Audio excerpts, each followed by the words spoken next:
let me throw a scenario out there. All right, so Kyle and I are going to do some role play. It's not the first time we've done it on this show, but we don't do it very often. So which one do you want? You want to take the first role or the second role there, Kyle? I think we both end up calling each other babe at some point in time in here, so don't let that frighten you. I'll do the second one. Sure, okay. I haven't read all of it, so. All right. You're tuned into the GOCast podcast, your one-stop shop for updates, news, tips, and community in the world of Pokemon Go. Thank you for listening.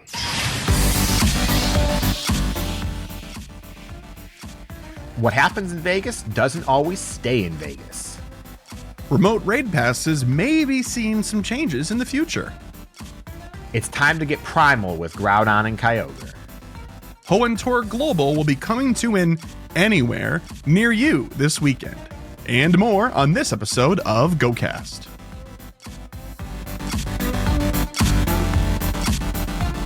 Hello and welcome to another episode of the GOCast podcast. It's episode 226. We're recording on February 21st, yet another lovely Tuesday evening. I'm your host, Chris, and as always, I'm joined by my co-host, Kyle. Hiya. Hey, Kyle, how you doing, man? I'm here. Oh, that's a new one. That's a new one. Here is, wow, I think that probably begs more questions than any of the other sort of neutral answers you've given in the past. Because we know what you mean when you say, like, living the dream. That's a bad one. That's a bad one. It's been a wild 2 weeks, right? I don't know. Time has not had meaning since, like, Christmas. Yeah, that's very true. I can't believe that February is almost over, to be very honest with you. But yeah, it's been 2 weeks. Last week, we didn't have a chance to record together, and I had to record a little bit before I ran out to Vegas this past weekend. And we will be talking about Hoenn Tour Vegas a little bit, and we'll also be touching on Global again. Looking forward to this weekend. But first and foremost, let's give a shout out to two of our new patrons, Catherine and Brandon. Thank you so much to both of you for your patronage. We appreciate your support so much. More about Patreon and patronage at the end of the episode. We set some goals 2 weeks ago. We should probably visit those and check those boxes off. So for yourself, you wanted to hatch a shiny Frillish, hopefully from eggs was your main goal there, right? Yeah, didn't happen. I did hatch 50 eggs that week. Wow. Yeah, no, that's the old college tray for sure. Did not see many encounters, but that's because I wasn't playing because life got in the way. But did life get in the way of you making mega progress? Yes, that's a no for me. Oh, okay. All right. Love Disc Research Day. Remember that happened? That feels like a lifetime ago. That happened. I did not take part. Okay, that makes a lot of sense. You know, I suppose it would be weird if when you say something as all encompassing as that like maybe one thing you did and like, no, that makes sense. That makes sense. Yeah, the eggs were all accomplished before life got in the way. And yeah, Pokemon Go has just been on the low end of the totem pole for me lately. Yeah. And you know what? As we talk about on the show, that's probably healthy. That's not the top priority all the time. You know what I mean? That's good. For myself, I also wanted to catch a shiny Frillish, but it was from any avenue of acquisition. It did not have to be eggs. It couldn't just been anything. And I was lucky enough to find a shiny female Frillish in the wild, so I did get that. Just one, unfortunately. I was checking all of them, trying to get one for Kyle, because I had a feeling that it wasn't going to go well for one of the two of us. But unfortunately, no. 50 eggs hatched. I believe my Adventure Sync actually said 47, so no go on that one. Transfer 5 shinies to home. I'll have you know 5 more Bulbasaur have found their way over there. Gosh. And Love Disc Research Day to catch 10 shinies. I partook in the day, but I only got 5 shinies. So, Kyle, I did your goal for you and completely forgot mine, I guess. So that's a 2 out of 4 for me. That's a failing grade, but hey, that's not what it's about. It's about intentional play, right? Speaking of, I'm really eager to hop into the news because I really want to talk about Hoenn Tour Vegas, that experience, and some other interesting things. So I'm just going to kind of rush us right into that. So here we go. Yo, what up? It's the news. Okay, so we don't actually have like news this week to cover. Not like actual new news, just new things that have happened since we last recorded. So first up is the Go Tour Hoenn Las Vegas recap. That's what I've written down in the notes here. I'm not going to recap the entire thing. I'm just going to talk generally about the experience. But before I even do that, Kyle, I'm curious to hear what you've heard about what happened this weekend in Vegas. Have you seen anything, read anything? So this is going to sound funny. I haven't heard a single positive thing about it, except that like it happened. Right. All that I've seen is connection issues, which is almost par for the course, and complaints about Primal raids. And that's kind of it. Okay. Yeah, I'm interested to hear what you think about what I'm going to share. And so please feel free to stop me at any point in time and put in your 2 cents. So this is first and foremost, this is like the first like destination event that I've been to without Kyle. And that was very strange. Very strange. Thankfully, I did have some familiar faces from our community. Team Magma Tyler was there. Camo McG was also there, and we met with several other community members, and I don't want to miss anybody, but we had like a small group. We did a meetup on the second day. The first day, non-surprisingly, people were just trying to play the game because that's when the connection issues were happening. But it was fantastic to meet everybody that came out. Thank you so much for doing that and saying hi and for taking a pin home, because I would have been sad if I went home and nobody had any pins taken. But I think I handed out like half of them, like over 20 some odd pins or whatever. It was a great trip for that reason and that reason alone. Just kidding. So the event itself, it was 10 to 6 both days if you had the early access ticket, the early bird ticket. And I was lucky enough to have all the add-ons as well. So the experience that I'm describing will include the Egg Enthusiast and the Raid Lover editions, and I also played both days. So the full featured experience, right? I can speak to the entire thing. I was there at 9:15 every single day in the beginning of the park, and I did not leave until it was over at like 6:15, 6:30 when I can actually get an Uber to go back to the hotel. So safe to say, I experienced what there was to experience at this event, right? I don't feel like there's a gap in my knowledge about what went down. So that being said, let's talk about the elephant in the room, the connection issues on Saturday. Now, it was, as you would expect when they say connection issues, people were saying they were locked out of the game. There were some parts of it during the day, some bits of time where I was able to log in and I put on my Pokemon Go Ball Plus and I would just let that go. Right. And that was doing okay for me when it would stay connected and when my game would not crash and knock me out. Right. Raids were basically unable to do. A lot of people were sitting on a black screen the entire time or halfway through loading on the loading screen and never getting any further. The usual sort of stuff that you guys are used to seeing. Right. There was also park-wide Wi-Fi. That was also not working very well, you know? So what happened here, right? So Niantic, first of all, they extended gameplay for everybody with a Saturday ticket until like 10 p.m. that night. Citywide, event spawns, more raids, etc., etc. It was actually 7 to 10. There was an hour gap because at the end of every single day, there was a surprise hour of Rayquaza raids. That's where they snuck them in. After that, and then on the first day, Saturday, 7 to 10 was extended playtime, which was cool. So they then put out a communication via Twitter, kind of covering, you know, so to speak, this entire thing, and essentially communicated that the number I heard, and I can't remember if this is actually official information or not, but the number that I heard was there was supposed to be 25,000 trainers each day for a total of 50,000 tickets sold, right? And the tweet claimed that there were 17,000 additional non-ticketed trainers in the park during the morning, basically, that ended up with this being the issue, right? That they were clogging up things. They didn't have enough support for roughly twice as many trainers as they were originally expecting, etc.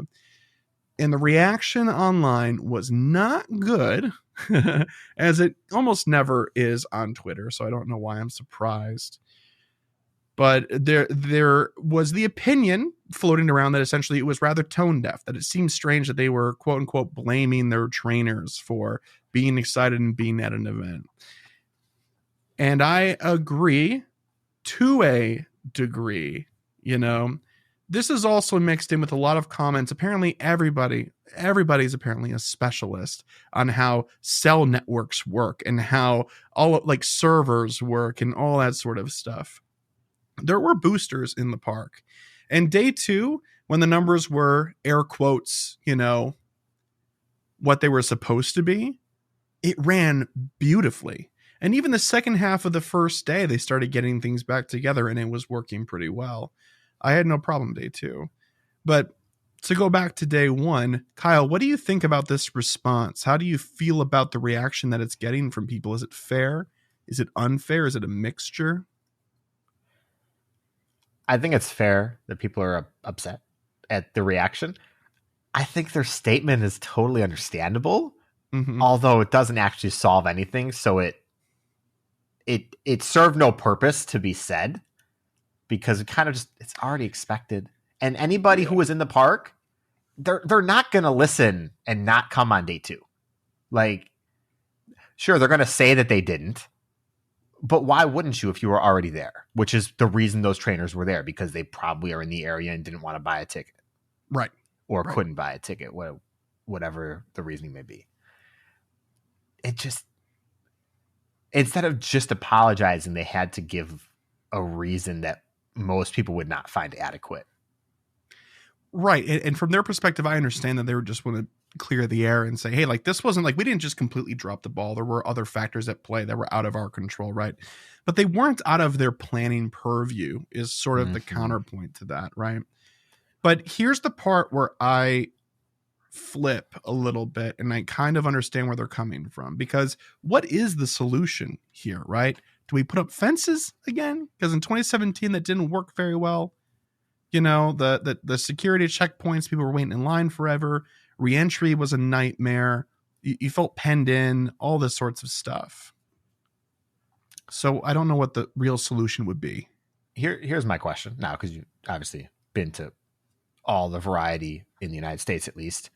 Yeah. What was the size like in Vegas? Because I didn't look and compare the maps of the park. It was rather large. I would probably say if you did the full loop, like the outer loop of all of the paths through all of the environments and habitats rather, it was probably a 2.5-3 mile loop, something like that. It was pretty large. It was much bigger. It was much bigger than Maggie Daly Park was, and it was much bigger than it was probably on par for Lincoln Park if you looked at square foot, not nearly as long. Yeah. And it's just very interesting to see something that has gone off so smoothly in Chicago, which is more populated than Las Vegas. Just be fair, to have such a difficult time in something that they should have at least an understanding of size to player ratio that's happening here. Like, they knew enough for Seattle's park was minuscule in comparison, right, to split it between a city and a park experience. They obviously couldn't do that for something like Go Tour, but they know enough to think about these things. Right, but they couldn't do something like that for Go Tour, but I think in particular, even if it was a Go Fest at that location, they couldn't have done it for there either, because the brand is family friendly, right? And you're not going to say, yeah, take your 7-year-olds and walk down the strip, because there are just inappropriate things being advertised to you on the strip openly all the time. You know, they're trying to get you to go to clubs and things like that. Like it calls into question the location kind of again. It absolutely does. And I think they were trying to be experimental with this a little bit, but then that begs the question, why go for broke if you don't have control over all the variables, right? So yeah, it's not a great, it's not a good I think the worst part is that it was done on an event that people were kind of expecting a lot out of. Yeah. Because we'd had something to base it off of, the global experiences. If it had been a Safari Zone, I feel like there's a different kind of leeway from expectations there, because there's always been a little bit of jank with something like a Safari Zone. Yeah. And I mean, like, every single year since Safari Zones have come out, with the exception of 1 or 2 locations, every location has been new because they've just been adding more and more and more. It was like 1 or 2 events, and then it was like 5. And last year, didn't we have like 7 or 8 Safari Zones when everything was said and done by the end of the season? It was a lot. 5 Safari Zones and 3 GoFests, something like that. It's a lot. It's a lot. But, you know, again, it goes back. It's circular. It comes back to asking the question, if this is a new location that you had not vetted before, why go so big? Now, again, understandably, the tickets were sold out. So for all of us that were like, they sold out so fast, et cetera, it feels like an exclusive. And I mean that in the way that it's excluding people, an exclusive event, right? There were people that still showed up. And if you showed up in that park and you did not have a ticket, you didn't see spawns, you didn't see the events stops and things like that, but you did see the gyms that are normally there. And they did have Primal raids in them because Primal raids were live for everybody throughout Vegas. And I think that was a misstep. I think it should have been completely shut down for those days.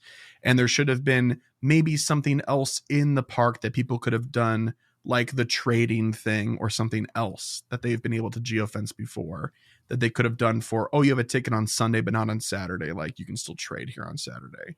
Something.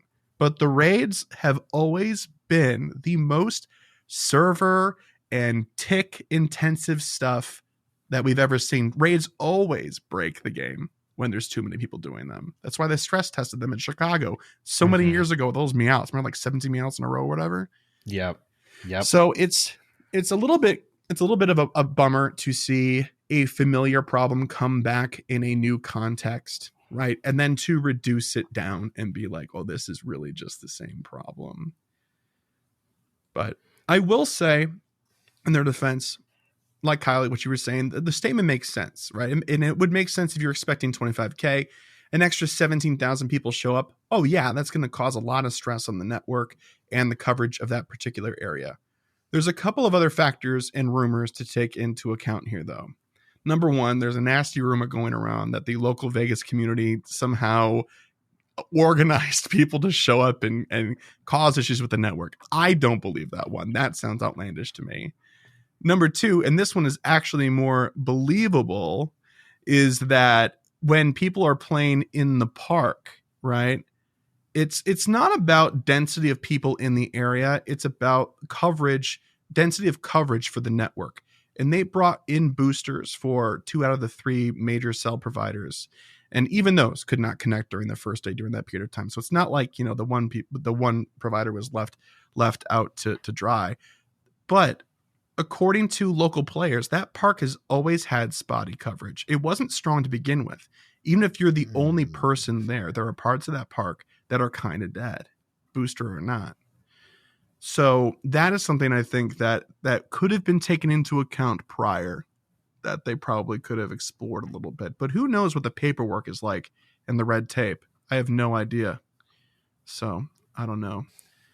So all of that said about the debacle about the connection, once the connection was fixed, it was beautiful weather. The sun was shining. Great park to walk around in, even though it was desert, more desert and slightly brambly desert, you know, like, okay, great. You know, ancient shores and blistering sands looked a little too similar for my liking. But Kyle, remember the big volcano from GoFest with like the smoke coming out of it? I do. There was another one there, and it was twice as big and twice as billowy. I was going to ask, is it the same one? They haul it across the country. No, to set it up. I'm just like walking past and like, imagine how much paper mache that must have taken. Yeah. No, it was very cool. I did quite enjoy my time there. Although my sunburn, if you're looking in the video, hello, I look a little bit more red than usual. My skin is suffering for my bad life choices. I will learn my lesson someday. But would you like some highlights? Do you want to hear the things that I actually caught? Let's hear it. All right, so I'm going to start with probably the thing I'm happiest with, and it's not even a shiny. I caught a 100% Groudon from an invite from one of the boys in the Incense podcast in the aftermath of day one. Those remote raids, they sent me a pass. I was in bed, dead. My legs were finished by the end of this weekend. You know how much, Kyle, you and I usually walk when we do these events? I put in like 22 miles this weekend. You didn't even have me there to encourage you to keep going. No, but I was walking with Team Magma Tyler, who in his real life delivers mail on foot. Tyler's a machine. He is, but even Tyler was beat. So I use that as a pretty good litmus test for how much effort was put in. But let's take a look at shinies really quick. For highlights, a Kyogre, great. Out of the 10-kilometer eggs, which were dropping because I had the egg pass, right? They were dropping 95% of the time out of spins. I mean, that's good. Yeah. I hatched like probably 100 of them. No joke. And out of the three regionals that were there, and they were all shiny boosted from eggs, there was Tropius, there was Relicanth, and there was, it's completely evading me right now. A Torkoal. Torkoal's the last one. Which ones do you think I got shiny, Kyle? Which ones? Well, you told me one, so I already know that. But okay. Well, there goes that trick question because it was only one of them. Oh, well, that's unfortunate. But I hatched 4 shiny Relicanth. Can we spread the love a little bit? Tyler's got a Tropius and a Relicanth. Neither of us got a Torkoal. That's fine. But he was lording that Tropius over me all weekend. That was great. Some shiny unknown, and all 3 of them I caught off of a Go Plus. Wow. I've still never caught a shiny unknown by hand, and that is kind of a bummer.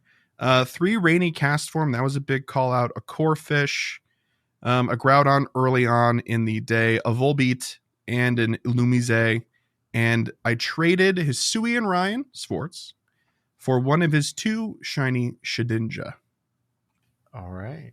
Very happy. Was Shedinja spawning just in the wild environment, or was it like a research only thing? It was a research only thing, and they had these tasks that had like some of the letters blocked out. It was called like a cipher. You had to like figure it out, and you would get ghost spawns from that. And one of them was evolve an Inkata, and it would give you an encounter with a Shedinja. Yeah. Okay.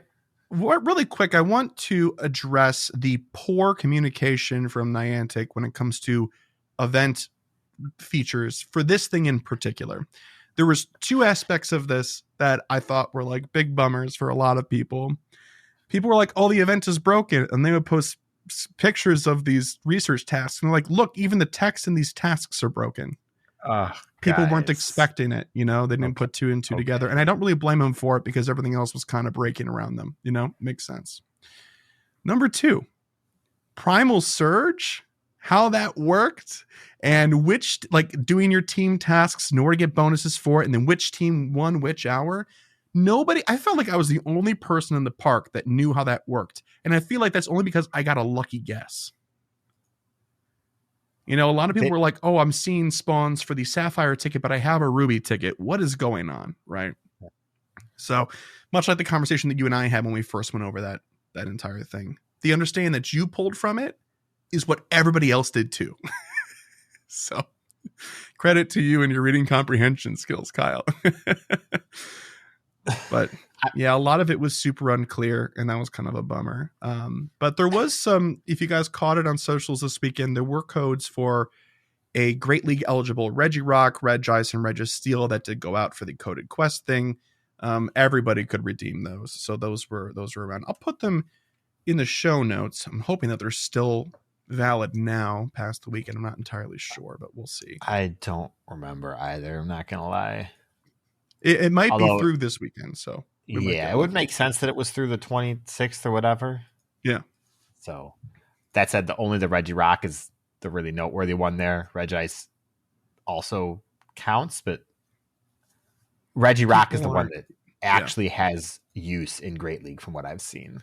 Right, and Registeel is usually under the threshold anyway when you rate it. Yep. So, yep, exactly. So is there anything I didn't really cover here? We talked about tasks. We talked about eggs. Spawns were really, really great. The shiny rates were very clearly boosted. I can't think of anything else. The habitats were good. Oh, let me tell you about this. All right, so we had stuff in the Today view, the tasks. There was a spin to task. That was, you had to spin 8 particular stops in the park, 1 through 8. All of them were spinda stops, right? They had a spinda on them and like a different pattern. And there was a task for each one. And your task for that entire thing was to go and spin each of the stops, and that gave you an encounter with a spinda. And then when you finished all 8 of those stops, and they were all smattered equally around the park, which I thought was brilliant, by the way. What a good way to get people to explore every inch of what you've set up. That was good. After you did that, you could then claim the final reward for finishing all of the spinda encounters and tasks and spins, and you could get a chance at a Valentine's spinda. In addition, in the Today view, there were 4 collection challenges, 1 for each habitat. Only 4 Pokemon were required for each. It was really, really great. There was also the special research away from the Today view that was the regular sort of breakdown of, oh, here's the steps that we're doing, right? We're working with Team Rocket. It was pretty cool. I don't want to talk too much about that because I think some of it will be spoilers for this weekend. So we'll talk about that aspect in a little bit. I sent you a screenshot, Kyle, so you kind of know what to expect, but the verbiage is so funny. I would really recommend actually reading the quest text this time. And you know that we never say that. The writing is really pretty good. I enjoyed it. But for day 2, if you played both days, you had to take it for both days. All of the quests that you finished in the Today view reset. Even if you didn't finish them, they reset. So your boy got a cool +8 on his collection challenge medal. Yes, I'm so happy. I did think it was a little weird that it gave me credit for the same ones 2 days in a row. That didn't feel very tight to me. But, hey. Yeah, it didn't do that for the 2 days of Seattle that we got to play. So they know that they can fix it. Uh-huh. they just didn't. That's right. Exactly. So I don't know what was going on there. Maybe it was an oversight. Maybe it was on purpose. Who knows? But I like that. I like that number going up. So that's good. I think it's at 93 or something right now, or 83. Jeez. One of those two. So you didn't mention it, but Primal raids were obviously a thing that whole time. Very difficult. They were very difficult, especially when everybody was also fighting off the loading screen boss that first day. They were even worse. I had lobbies of 20 where I had to rejoin the lobby several times because my Pokemon actually got knocked out because nobody was able to do damage. But once it was working, if those lobbies were flying through those, no problem, right? But yeah. Not a lot of Primal energy either. I did see that. Yeah, not a whole lot. You're going to have to probably do somewhere between 4 and 6, depending on how quickly you're able to do it with your team. Times, 4 to 6 times in order to get enough energy to primally revert your Kyogre and/or Groudon. I don't remember because I haven't done any since they were here a while ago. Did Latios and Latias only give 80 when they were done as well? For Mega or Mega Energy? Yeah, for Mega. I don't recall. I don't think so. I think it's the same scaling across the board, isn't it, for each of them? I don't remember. I don't remember if they did something different for the legendaries, so I don't know if I should be upset about the Primal or not. I don't know, but this weekend we'll have a chance to do Mega Latios and Latias again. Maybe we can Some do people one. will. I'm not going to waste my time. Fine. I'm going to put that out into the universe. Somebody else can tell me. Yeah. Perfect. But the Primal raids were great, and the Primal reversion looks good. They're very strong. We'll be talking all about them outside of the news segment, so don't you worry about that. Anything else from Vegas? I don't think I'm missing anything else now. Facilities were good. There wasn't a lot of cover. Not enough benches in that park. That's my really only big one gripe. thing I've noticed, just kind of relevant, is there was no collection challenge to complete the whole Pokedex then. There was not. That's kind of... I'm sure some people are happy about that. I'm kind of disappointed about that because it's nice to kind of be able to go down the whole list and complete the whole thing. Yeah, I agree. But I think part of it is because, like, you know, Kecleon has a feature that might not work for some people. So it could be like, you know, a bottleneck that people will be frustrated with. Rayquaza wasn't until after the event was over. So if it had been on a timer, right, for the event, then it would have been potentially misleading or something like that, or shown their hand. I'm not entirely sure. Yeah, I don't know. It gives me low hope for then the weekend because I don't imagine there'll be a collection challenge to get everything over the weekend either, and that's a shame. I guess we'll see. There are definitely some things that were in that research that would not translate to global, right? Like, you know, catching in certain places and things like that, taking screenshots in certain places. So we'll see what the global rendition of it is. But I'm really hoping it's not just like a cheap swap out for like, make a new friend, trade a Pokemon with another trainer. Like, no, it's got to be the tasks that I did this weekend were so engaging. I'll be disappointing if they aren't for this weekend. So that being said, I'm prepared to be disappointed. Yeah. Just, we're going to say it right now. Prepare to be disappointed if you have high expectations for this weekend. We don't know anything. We know as much as everybody else. Yep. Which is very little. Right. Yeah. So, yeah. Especially with this weekend behind us in the purview, for people that did attend, this upcoming weekend is going to be kind of you know. And for everybody else, you know, just hedge your expectations. You know, only if you're comparing it to a previous Go Tour. Kyle and I both were talking about this before. We both feel rather strongly that this is going to be very different. So before we move on, then I have to ask. Yeah. The price was $80. I want to remind everybody to go, not counting anything else. The price for Seattle was $25, and then I think it was another $10 for the add-ons. Might have been another $15 for the add-ons. It was $80 if you got the ticket, 2 days, everything. And yes, everything. If you're gonna go, you might as well go to everything. I'm just saying. Agreed. Yeah. Ignoring the factor of having to travel, ignoring the cost of hotel, flight, and everything, you live within like 3 hours of Las Vegas. $80 for the experience. Was it worth it? Did it seem like it was worth it? If everything was working as intended, I would say that it was worth it, actually. And I'm going to say, in particular, I think the Egg Enthusiast one was really lucrative.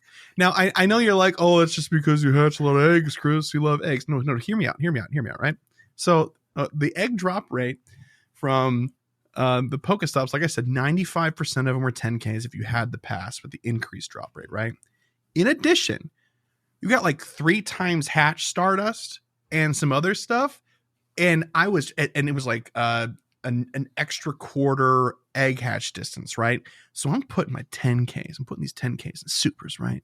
And they're coming up with a cool 1.7. And that ain't nothing. So Tyler and I, we're cruising. We're hatching eggs like it's our job.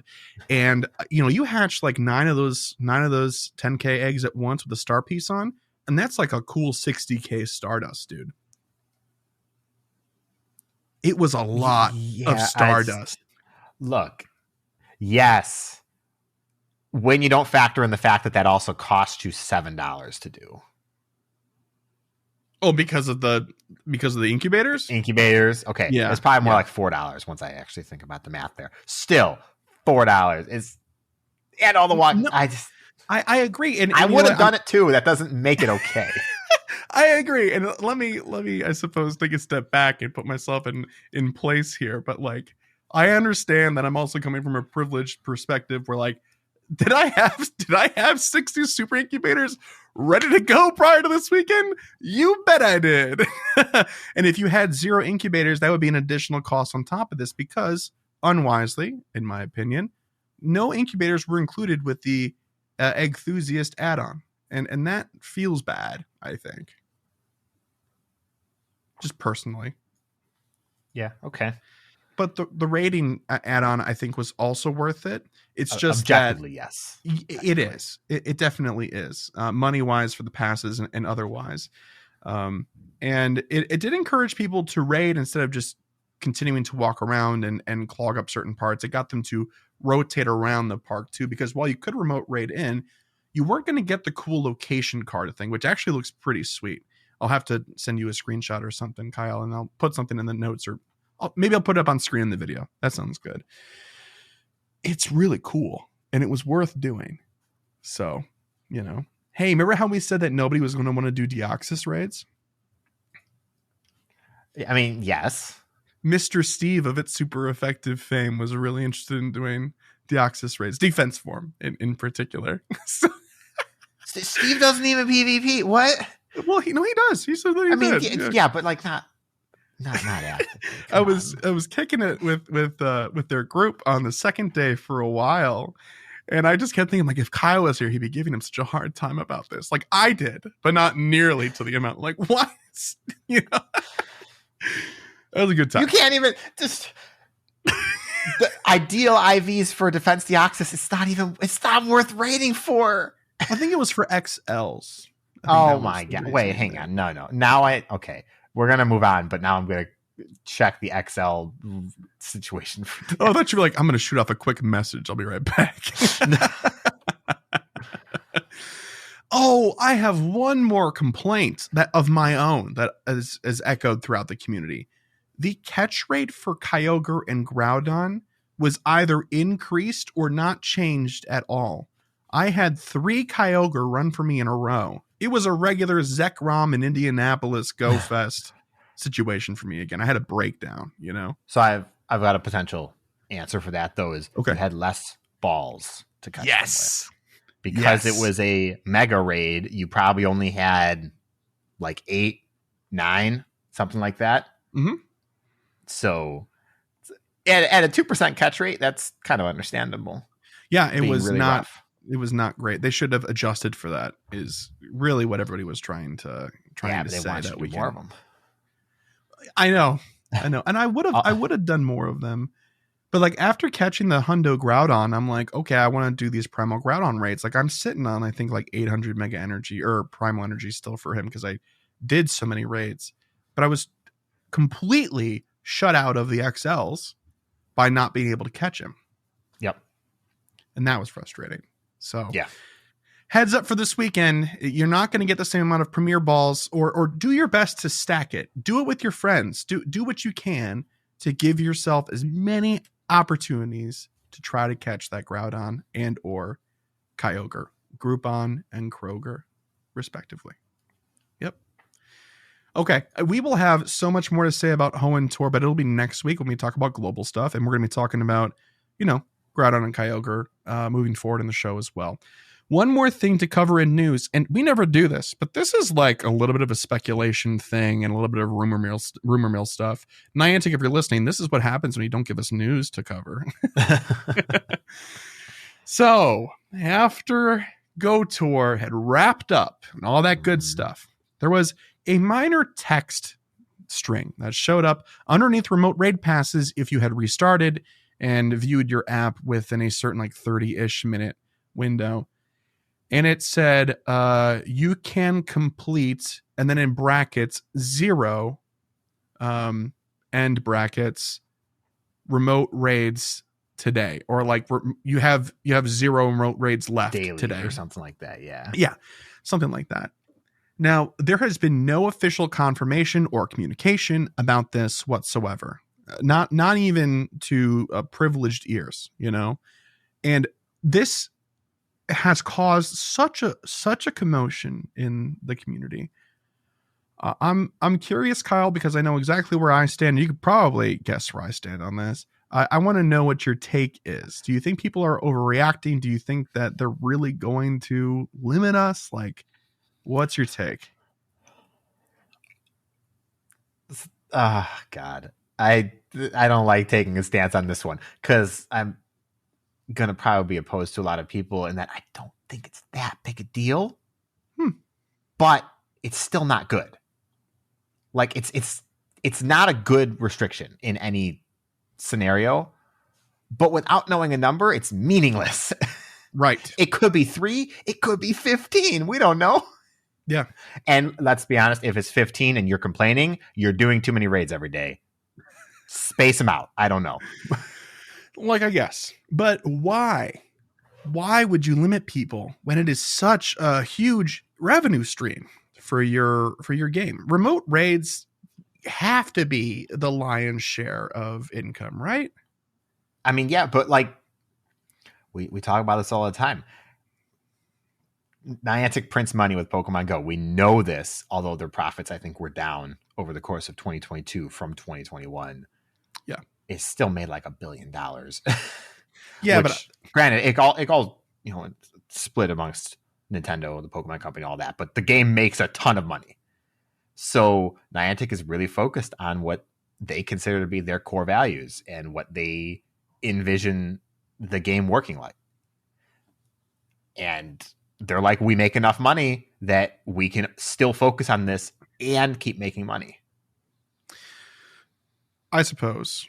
It just still seems, especially with other partners in the conversation, I think there would be so much pressure to not do anything to sort of slaughter the cash cow prior to the season, you know? Yeah, I just, it's so bad. Because there's no positive spin here. Unless it's a large number, in which case, why have the number at all? Let people spend their...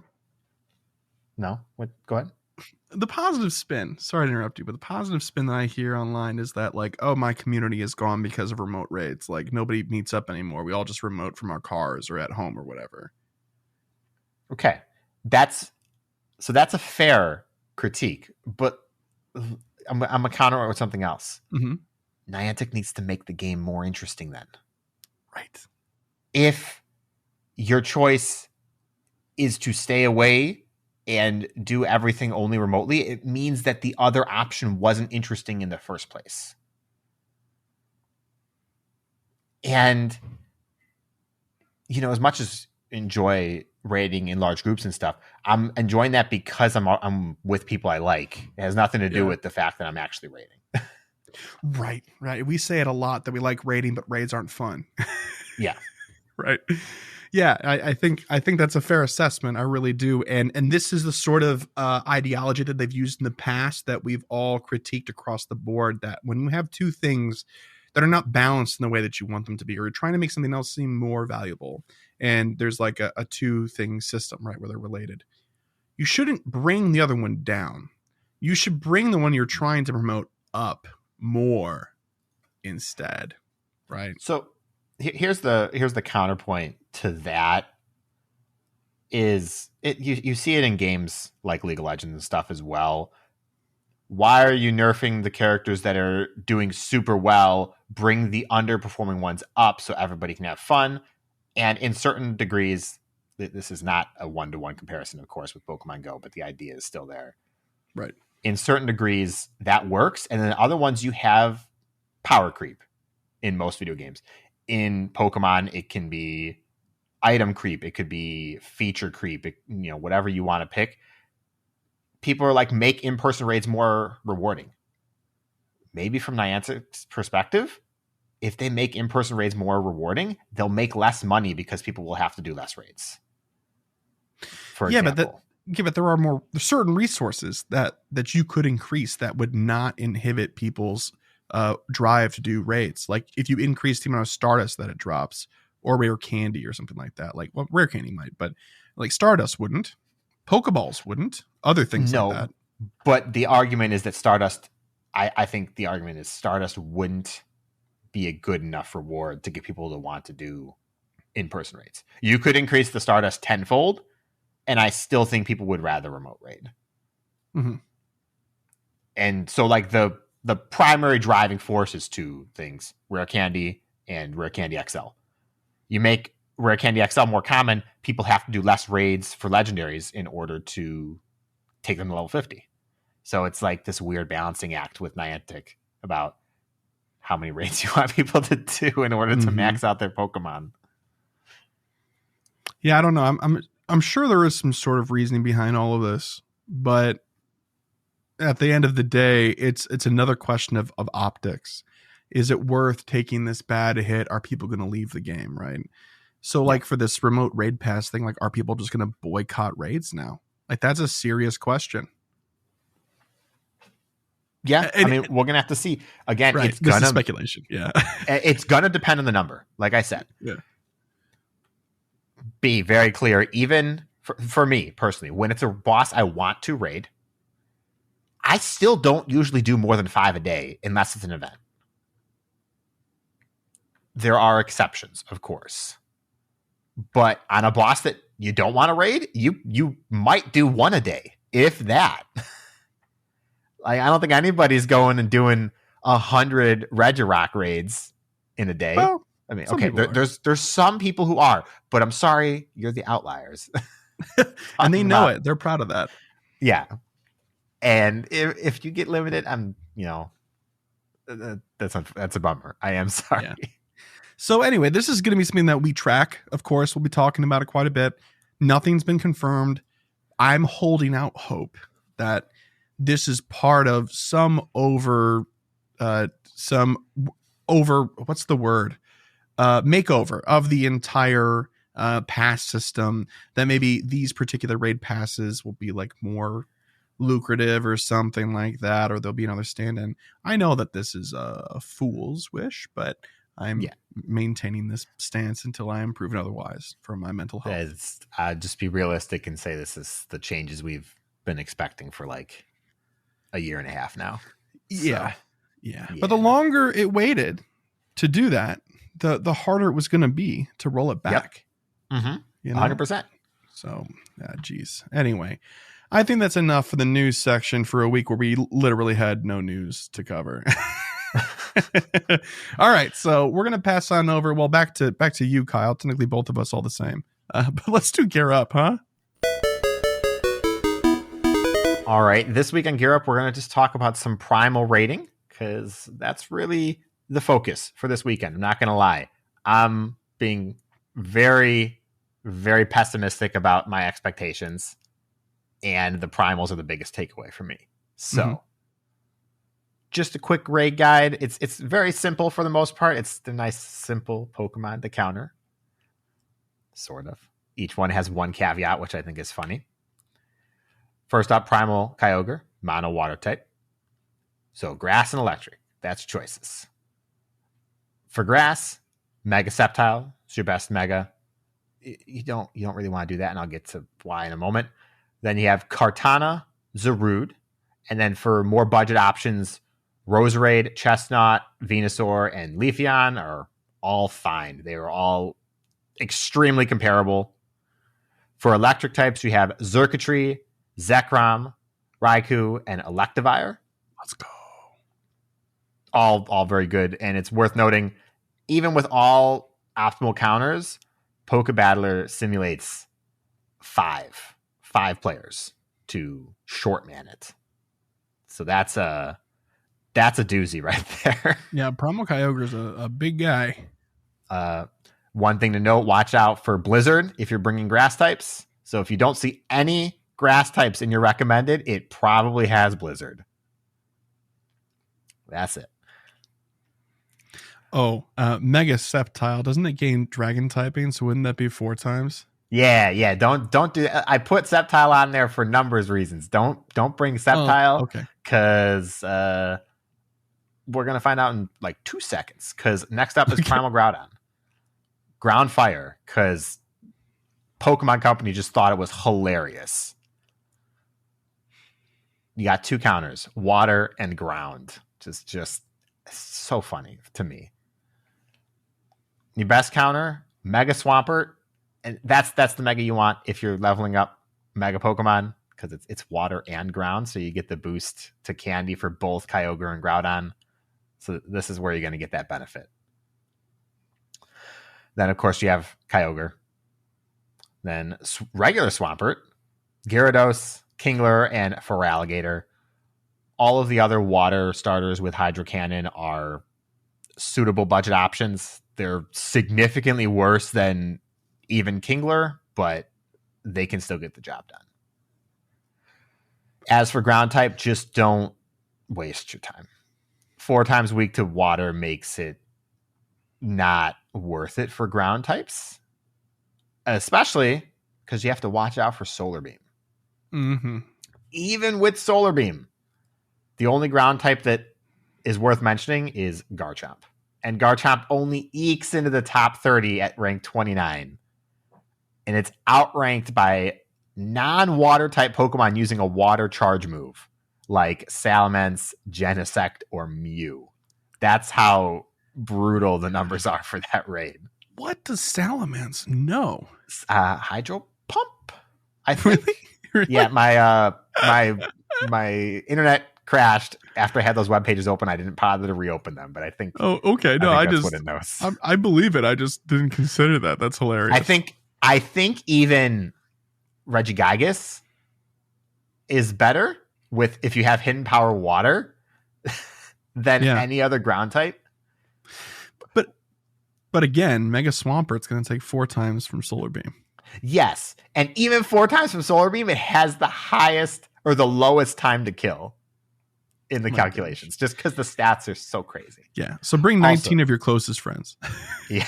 Also, it is worth mentioning, Primal Groudon does actually very good against Primal Groudon, so if you really just want to do that, it is worth it. It's the one ground type that actually makes it into like the top 8 or whatever. That's right. It's like Quick Draw McGraw, first person to Precipice Blades wins. And also, I didn't mention at the start, this is excluding all shadows. There are shadows on this list.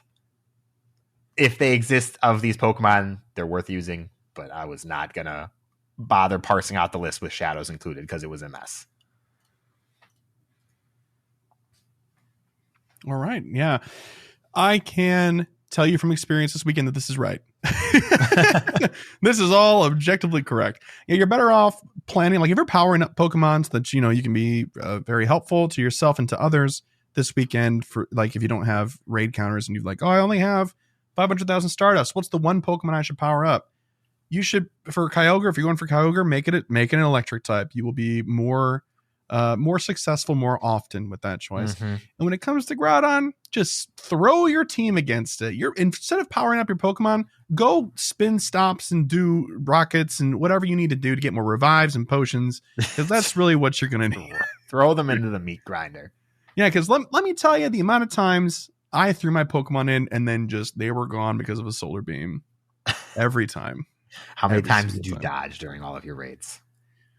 When I was able to, or when I thought it was worth doing, I was only dodging Solar Beam and no other move from anybody else, including Blizzard from Kyogre. And that thing, it's like a truck.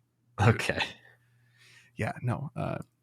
Solar Beam was the bane of my existence for raids this weekend for sure. Okay, so we're going to wrap up Gear Up there, and we're going to go into Pokelore. And this week for Pokelore, we're going to be covering, you guessed it, Kyogre, the Sea Basin Pokemon, and Groudon, the Continent Pokemon. We're revisiting these two. I know we've done them in the past. There's no way we have not, because Primal forms came out, and that's always fun.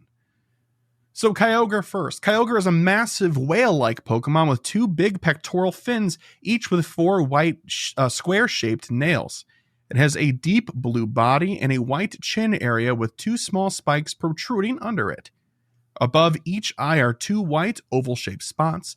Kyogre has red stripes around its chin, eyes, dorsal fins, and torso.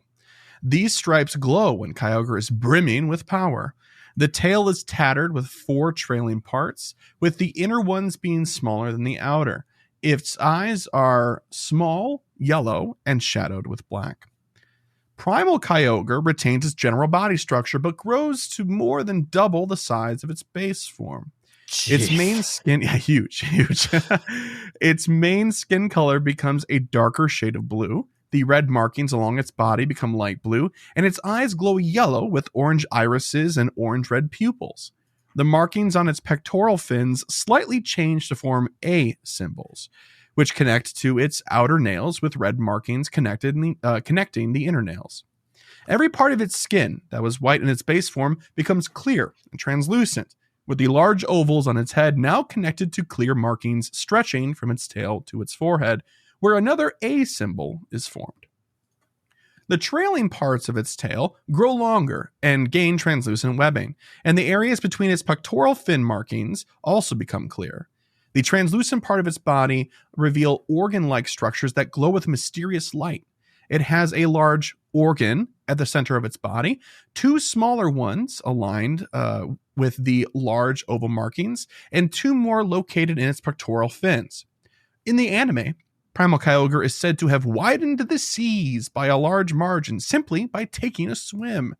Its body matches the composition of seawater, while its skin glows similarly to that of a sapphire. Kyogre is said to be a powerful Pokemon having control over the element of water and rain. It is said to have expanded the seas and is hailed as a savior for quenching areas of the world plagued with drought. Kyogre is normally calm and peaceful, but if it meets its rival, Groudon, Kyogre will engage in a cataclysmic battle against it. In the Mystery Dungeon series and Core series, Kyogre is able to fly. Kyogre generally lives deep in the ocean and is said to rest in a deep trench. So, with the addition of Kyogre being able to fly, it really does have one up on Groudon in every way, doesn't it? Yes. But also no. They fixed it a little bit with Primals. At least in the main series games. Because Primal Groudon gets an ability that negates all water damage. So I'm like, okay, so it's a little better. Okay. That actually makes him really good. And don't forget, he still knows Solar Beam, so that's coming for you, Kyogre. Next up is Groudon. Groudon is a massive bipedal dinosaur-like Pokemon covered in red, segmented plates of thick, lava-resistant skin that act as armor. It has a gray underside and large white spikes that run along the sides of its head, body, and tail.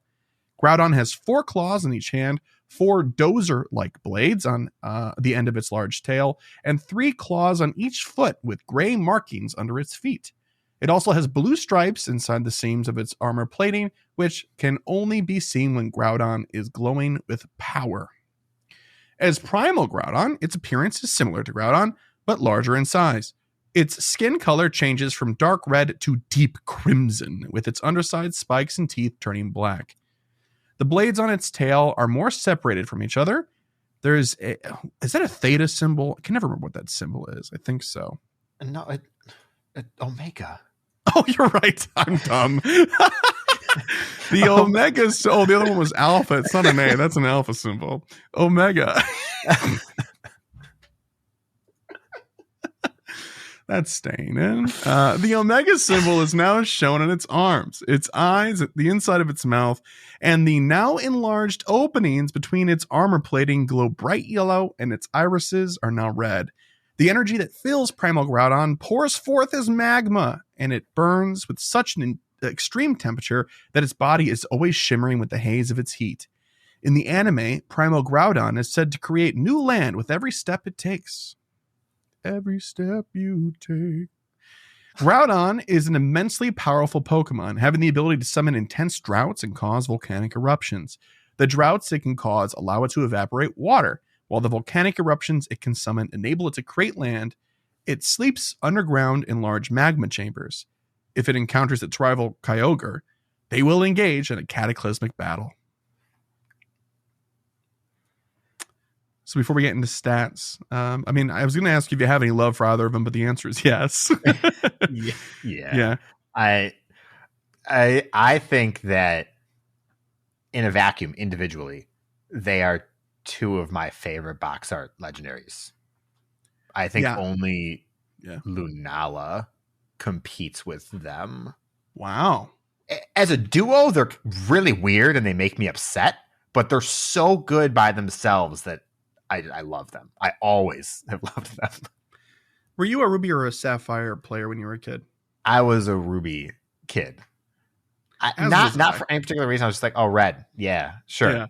Yeah. I owned both of them, but I put all the time into Ruby. Yeah, I did the same thing. I owned both, but Ruby was my main save for sure. Let's talk a few stats really quick because they're rather staggering. Actually, they're huge. First up is Primal Kyogre. Its max CP at 40 is 5902. That's 5902. And at level 50 is 6672. That is insane. Absolutely insane. 218 stamina, 268 defense, and 353 attack. Enough to write home to your family about probably 3 times, one for each stat. Best moveset, Waterfall with Surf and Origin Pulse, but you could substitute Surf out for Thunder or Blizzard for coverage if necessary. But honestly, I mean, this Pokemon's a water type attacker. Just bring the water moves. You want to fire off a Surf before it's over, before you get to Origin Pulse? That's good. That's fine. Yeah. Next up is Primal Groudon. Max CP is actually the same because they have the same base stats at 40, 5902, and at 50, 6672. 218 stamina, 268 defense, and 353 attack. Again, the same as Kyogre. Best moveset though for this is rather clear in my opinion. Mud Shot with Fire Punch and Precipice Blades. Fire Punch is a legacy move that you're going to have to elite TM, and Precipice Blades is going to be the move that you can catch them with this weekend, the signature move. Same with Origin Pulse for Kyogre. I forgot to mention that. But because Kyogre is dual typing, even though it has access to a few other moves like Earthquake and yada yada, other stuff like that, it made it pretty clear to me that Mud Shot with Precipice Blades has you covered on ground, and Fire Punch is probably just good to have on your kit because it's not bad for DPS, and you have the stab anyway. Might as well use it. Any critiques, Kyle, on the movesets? Because usually you correct me if I'm wrong. No, I mean, you called Groudon Kyogre once, but I think everybody got the point. Oh, so. Sure. I'm sorry. I'm still not 100% for my trip. I caught a red eye on Sunday night back, and actually was the same flight that Kama was on too. It was very funny. But yeah. Oh, before I forget, I want to give one big shout out to Hisui and Ryan, who was a trooper and hung out with us in the park for part of the day, even when he did not have a ticket at the end of Sunday, and brought this incredible cake called Dump Cake that is like a recipe that him and his family have done. And holy cow, was it delicious. It was so good. So thank you so much. Thank you. That was wonderful. Very thoughtful. But that's the end of Pokelore here. So we're gonna move into Pokepole now. So last week's Pokepole was, what has been your most underwhelming or disappointing catch of all time? First response is from Kelvin. They said, my all 11 Celebi is definitely up there. I don't even know why I still have it in my storage. It can't be traded, and I'm never going to use it. I need you guys to give me a good reason to not put this Onion Fairy in the bin. You have a week to persuade me otherwise. Considering how tough I am with what remains in my storage, it's a miracle it's still there. Well, I'm not gonna lie, I don't have any good arguments. Celebi, I think, was waiting for the day it got a grass fast move to see any use. If I remember, it's been a long time. I believe so. You would have seen Kartana existing. There's no reason. Yeah, no, there's no reason. Collector's sake is really right. The fact that you really can't get another one is the only reason, and that's a good reason, in my opinion. Yeah. Although if you have the shiny one, which I'm going to assume you do, and it's better than 11s, then yeah, just send that to storage. Send that to home. Don't transfer that one. That's a bad idea. Yeah, I wouldn't transfer it. No amount of candy. Can you transfer mythicals? Not the. No, I don't ones. think you can. You can't transfer Mew, right? And that would be okay. You cannot. That'd be hilarious. Oh my god. Yeah. The support tickets on Twitter. I accidentally transferred my shiny Mew. Yeah, I could see it now. Next response from Mosh Pit, and they said, I love Machamp, I love PvP, and I love battling Team Go Rocket to get Shadow Pokemon to use in PvP. And as you know, for PvP, you want the IVs to be low attack, high defense, and HP. So when I finally got my first, and turns out only, shiny Shadow Machop, my joy was quickly tempered when I checked the IVs. 15 attack, 1 defense, 1 HP. Lasai. That's actually picturesque right there. I'm not going to lie. Yeah, a little bit. Bummer, Monch Pit. Sorry, man. Oh. Oof. Next response is from Maxotron. They said, I got a parking ticket just to get this. A 10-10-10 Latios. And the parking ticket was $40. Oof. Most expensive Pokemon I've caught. What's worse is that I was parked in that spot for less than 5 minutes, so the parking ticket person was really on their game that day. Oh, no. Oh, no. Worst kind of job to be on your game with. Well, it's everybody else around you, I suppose. Good for you for having pride in your work, but goodness. Next response is from Drew2. They said, easy answer. My 100% Shadow Whismur. What a waste of perfect IVs. Oh, take that back. That Shadundo deserves love. Hey, maybe when Boomburst comes to Exploud and we get a new normal fast move, it'll be crazy. No, look, that'd be cool. Really that'd be cool. Just say there was voicemail. Oh, there are. Thank you for reminding me. Yeah, we've actually got 2 voicemails that have additional answers. I forgot to write it down. See, I should have done that. Okay, so this first one is we're actually unsure of the name. I think it's mentioned, but I did not catch it. So here we go. Hey GOCast. This is I've only started listening maybe for a few months now. So I'm not that old of a listener, but I wanted to say hi, and I wanted to answer the Pokepoll question. Hello. I am not a veteran player when it comes to Pokemon Go, but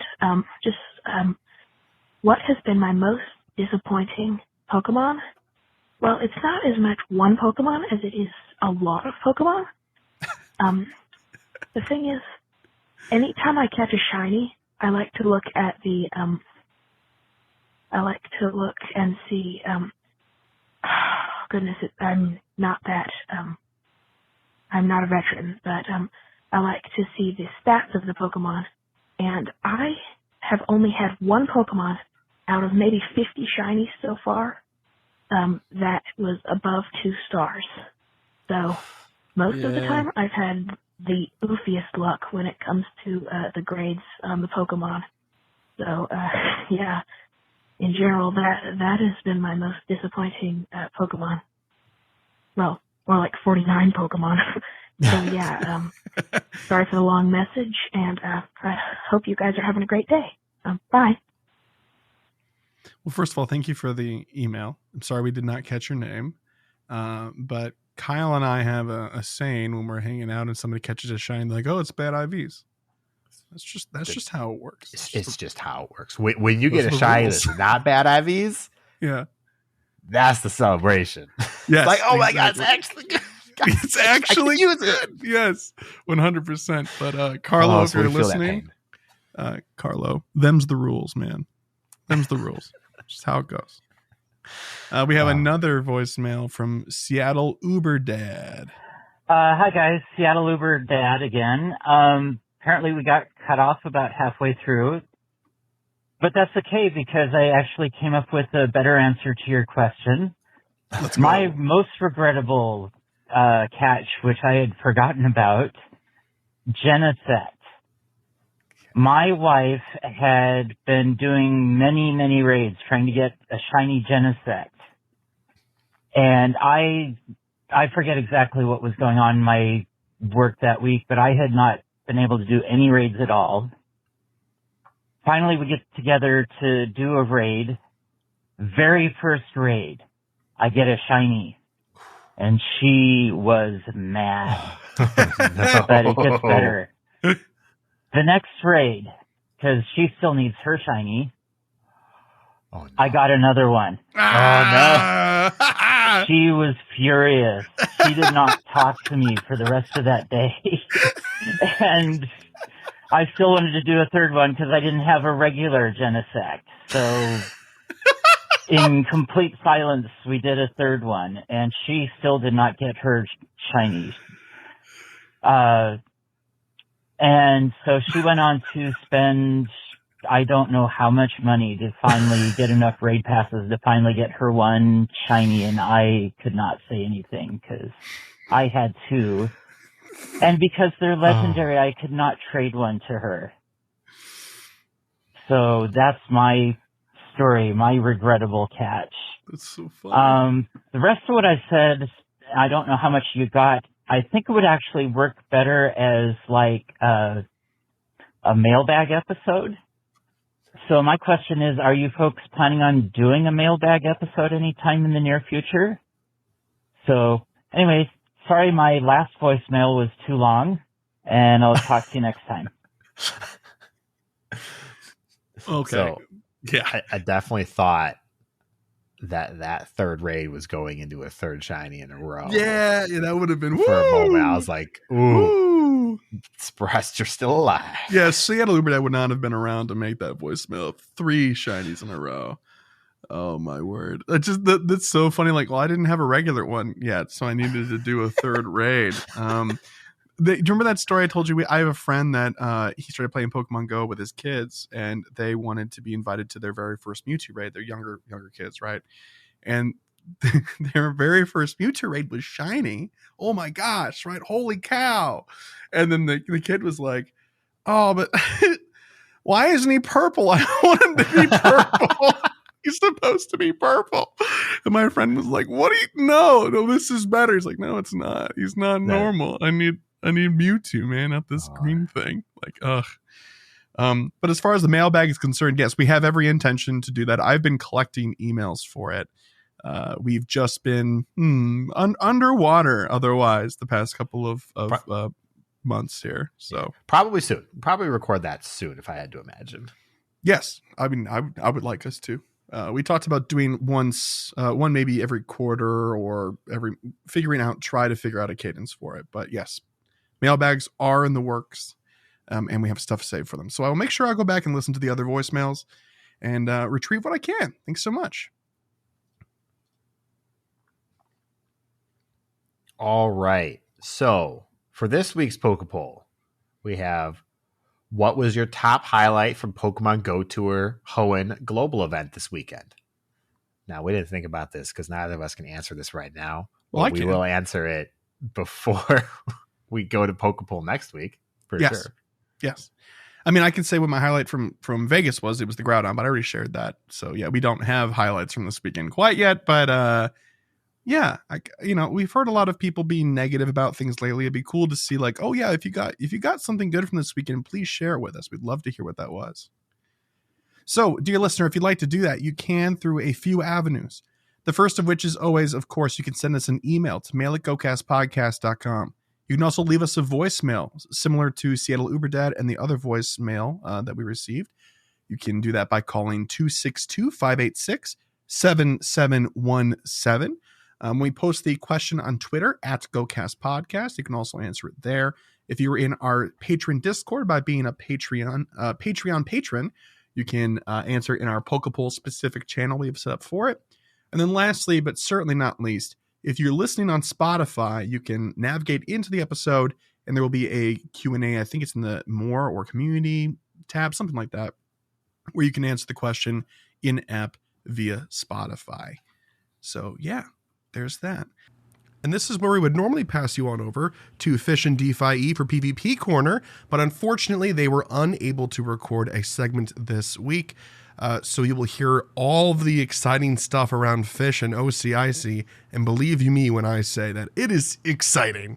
You'll hear all about it in next week's episode, I promise, and it is going to be worth the wait. But let's hop into voicemails, emails, all that other good stuff next. All right, so it's time for something else. It's maybe something musical. I don't remember, Kyle. What are we doing? It's time for emails. Oh, that's right. And we've got one voicemail from the wonderful Lachlan. Hi, Chris and Kyle. It's Lachlan from Australia here. You might find me occasionally lurking in the Palatown PvP Discord. I was just listening to your latest episode of GOCast podcast, the Corsola show, or 225, and I was very upset that there was no mention of my favorite ghost type from Galar, Galarian Corsola, or Cursola by that extension. Anyway, I had a thought, and I'm in the middle of my daily adventure in sense of it sounds like I'm walking or breathing a little more than one normally should. You know, when you have these thoughts, you've got to get in and call. That's right. And I wanted to talk about what motivation do players have to hit level 50 outside of an arbitrary goal that they can set themselves to slowly work towards. Because as a lot of people who know me know, I've been level 50 for going on 2 years now. And I want to say, Kyle, it's okay that you're not level 50. Justice for Kyle. It's not, no. But no can do. What incentive do players have in going for level 50 outside of level 40? Because a level 40 trainer can power things up to level 50 with Candy XL, for example. I personally see it as a good long-term objective to work towards over time. But this comes up when people, bring up, oh, I don't like this rocket task because I have to do 100 grunts or however many it was and so many leaders, and it's stopping me from leveling up.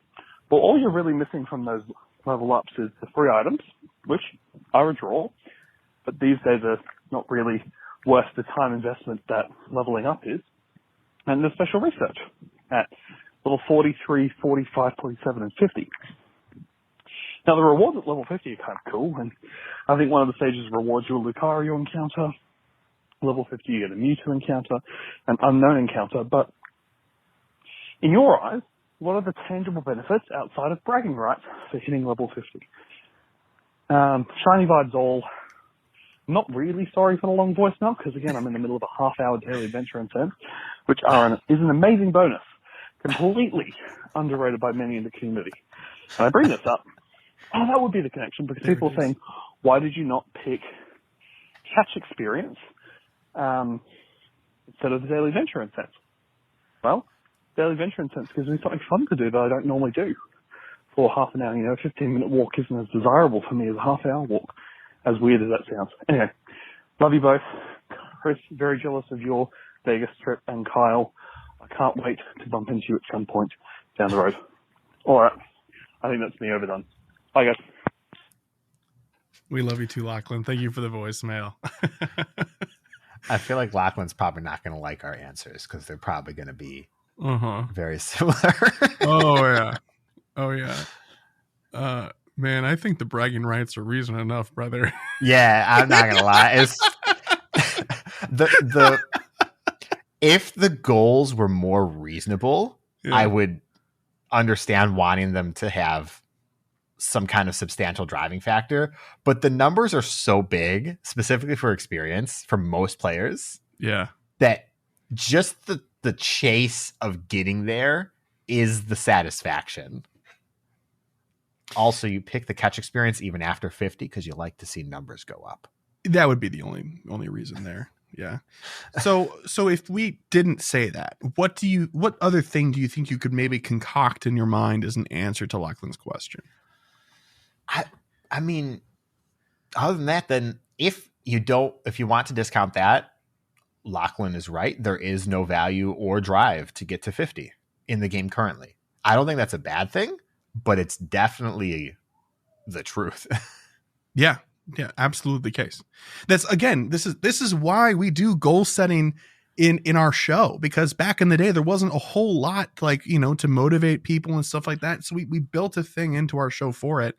It's what our caveat is that's what separates us from other Go shows is this goal setting thing. So of course we're going to feel like that's good enough, And a lot of people are going to be like, well, when are they going to increase the level cap? That I don't see that reasonably happening within the game's lifespan with the numbers that they've chosen.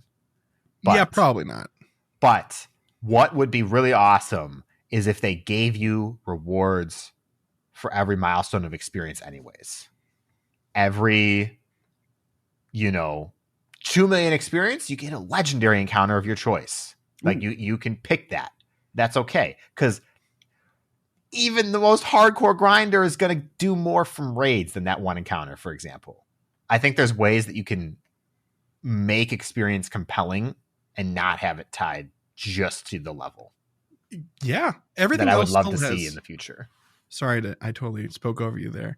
But yeah, I 100% agree with you. Experience is the only thing that doesn't really serve a purpose outside of hitting 50. Stardust is a great reward always, candy is always a great reward because you could always use more of it, right?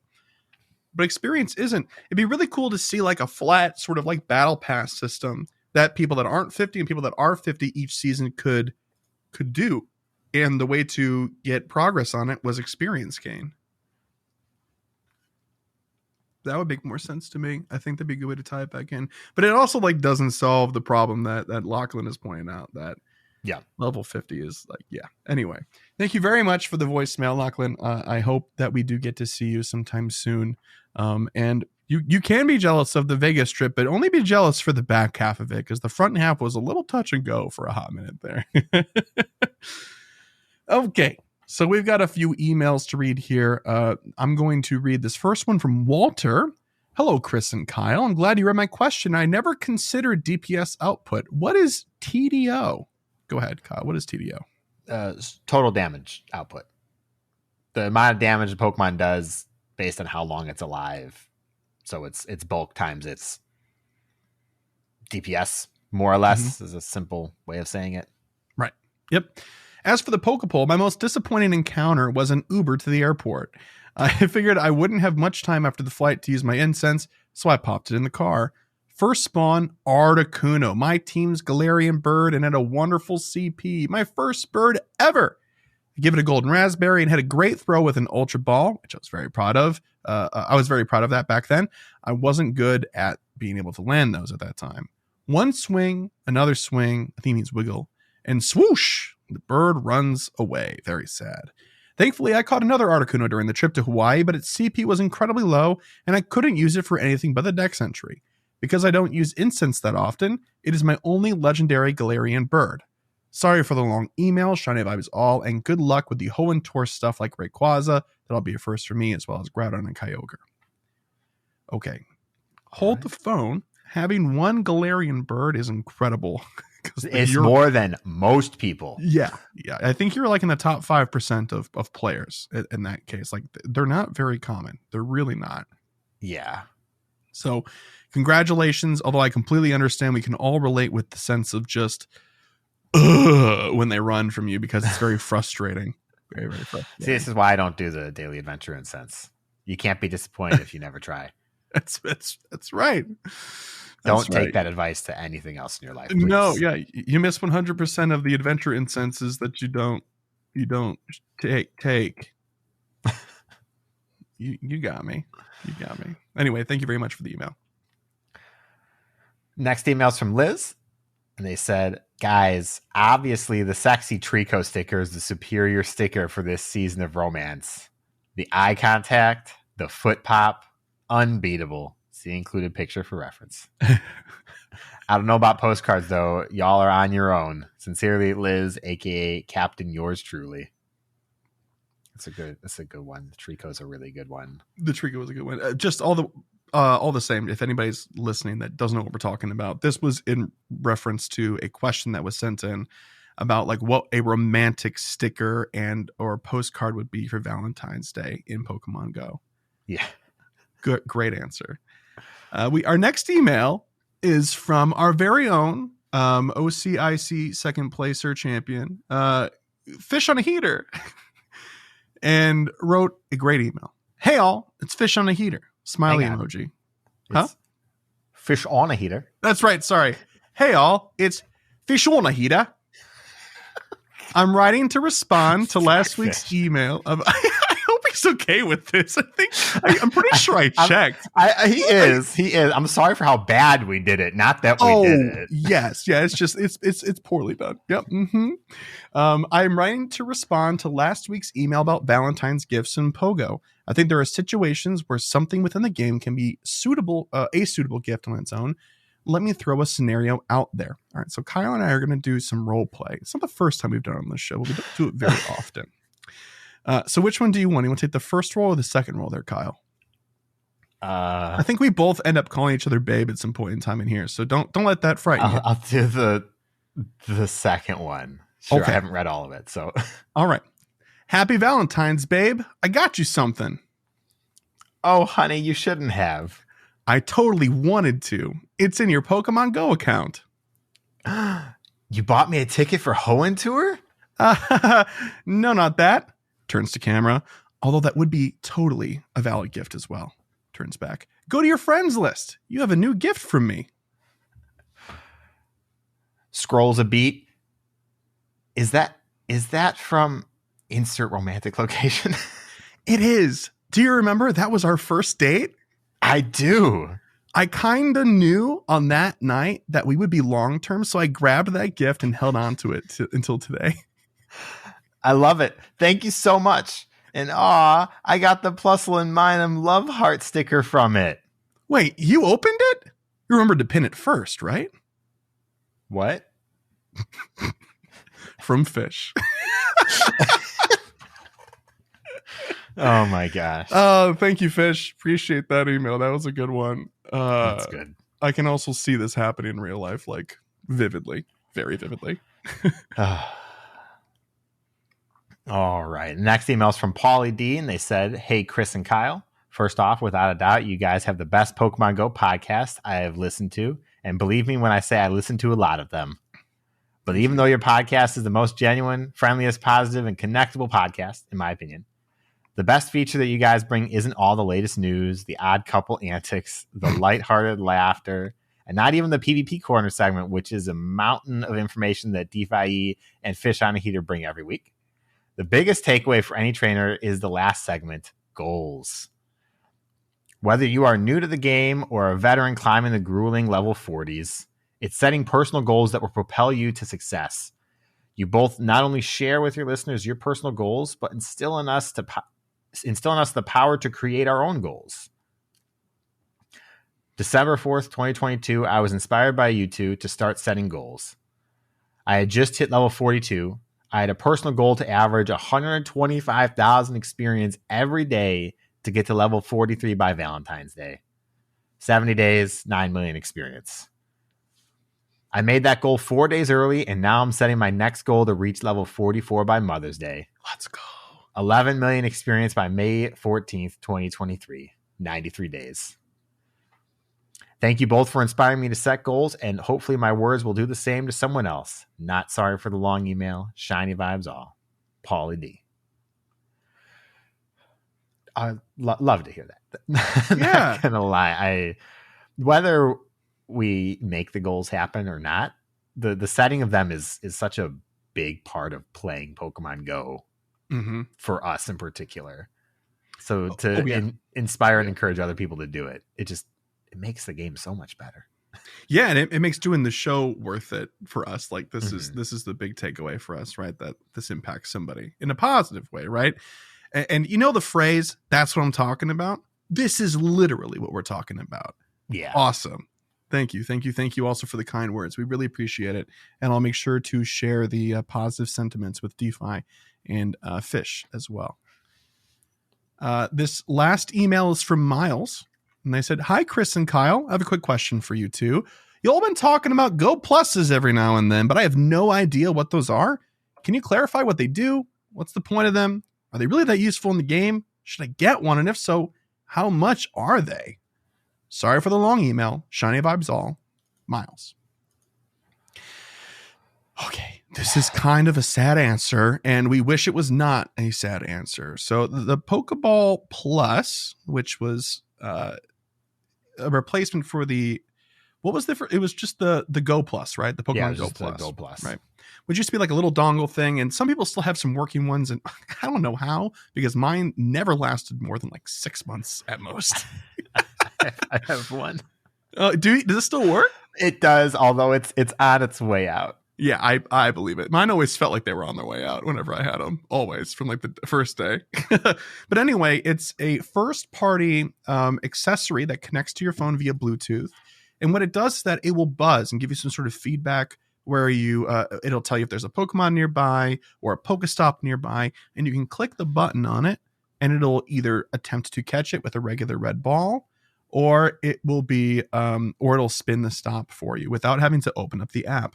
The Pokeball Plus is the evolution of that device and is the most recent thing that was available. The original Go Plus is no longer in development, and the Pokeball Plus is also no longer in development, unfortunately.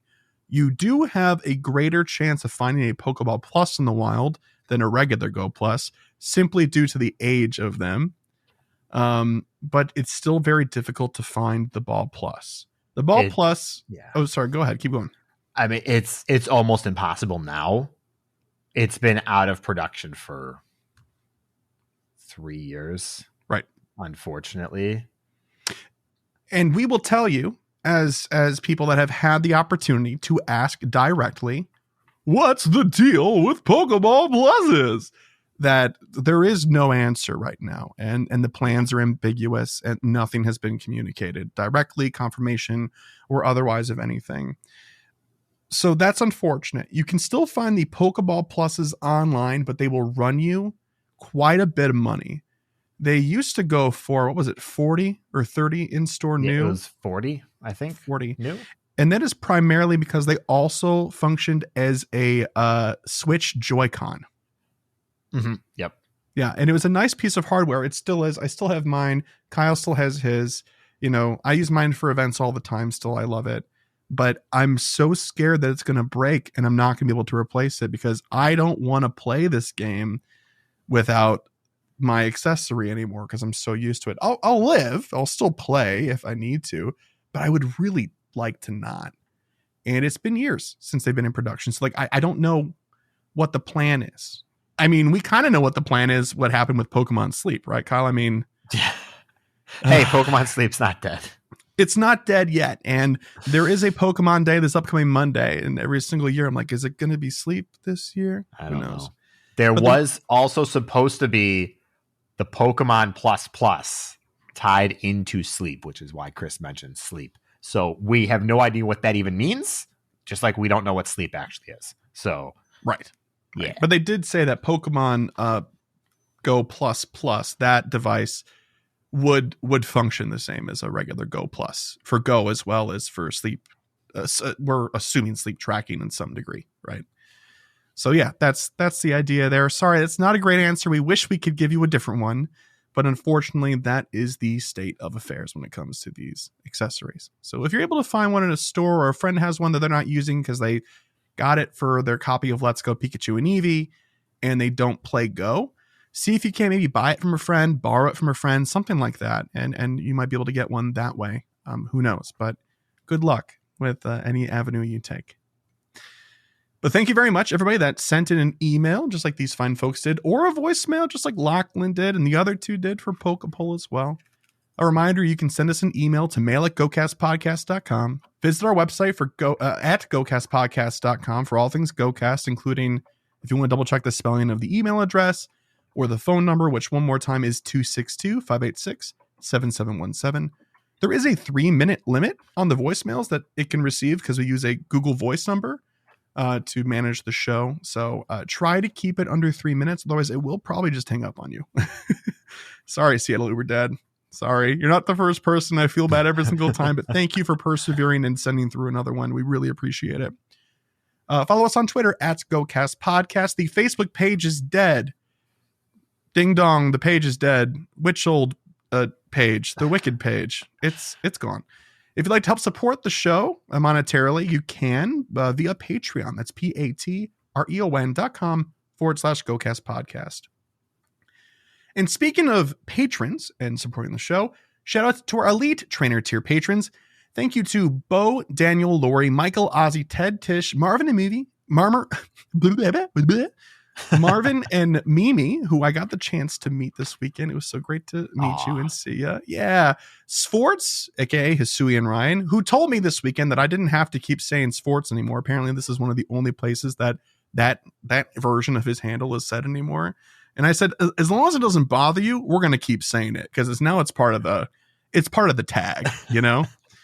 Thayer, Jason, Justin, Charles, Modders, Lee, William, Brandon, Ethan, Steven, Nick, Kelvin, our favorite listener, Drew 2, and Camo. I have to say, Camo reminded me this trip that he has been on this tier for a while and has not made the list. Chris. Yeah, I'm like, oh, I only have... It's just the same as Justin. Yeah. I felt really, really bad, and I was like, I'm really sorry. He's like, if we weren't talking about this, we were talking about it generally speaking. We were at dinner, and Ryan was like, you don't have to say Sforts anymore when you do the list, and Cam was like, by the way...